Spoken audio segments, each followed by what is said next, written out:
Hello दोस्तों, आज हम बात करते हैं कार्पल टनल सिंड्रोम की।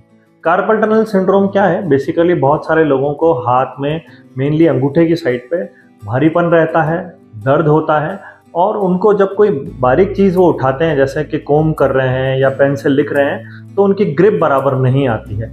ये हो सकता है कार्पल टनल सिंड्रोम की वजह से। कार्पल टनल सिंड्रोम में होता क्या है कि हाथ में एक नर्व जा रही होती है, यहाँ पर मीडियन नर्व।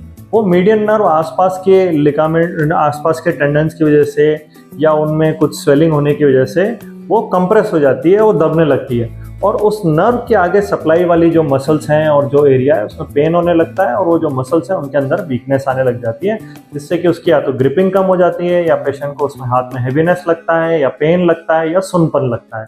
अब ये सूजन आती क्यों है? ये सूजन किसी भी कारण से आ सकती है, जिसके अंदर मेनली फीमेल्स में ज़्यादा होता है, उनके अंदर हार्मोनल चेंजेस की वजह से हो सकता है, प्रेगनेंसी की वजह से हो सकता है या फिर बहुत ज़्यादा स्ट्रेनियस वर्क की वजह से भी ये कार्पल टनल सिंड्रोम हो सकता है। जैसे इसमें यही है कि जो आसपास के स्ट्रक्चर्स हैं उनके अंदर स्वेलिंग आएगा तो वो नर्व को कंप्रेस करेंगे। अभी इसका ट्रीटमेंट क्या है?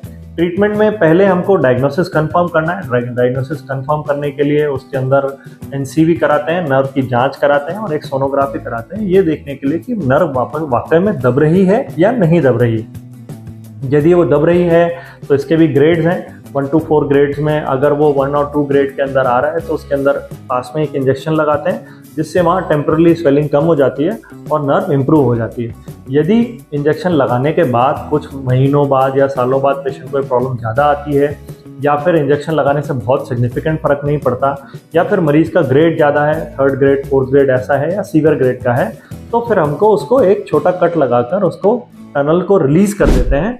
एक लोहे का पतरा है जिसके अंदर से कोई पाइप जा रहा है, उस पर प्रेशर पड़ रहा है तो उसको काट देते हैं। काट देने से वो पाइप जो है वो खुल जाता है और खुलने से उसके अंदर का प्रेशर रिलीव होने से उसका फ्लो स्टार्ट हो जाता है वापस और पेशेंट को रिलीव हो जाता है। हेलो दोस्तों, आज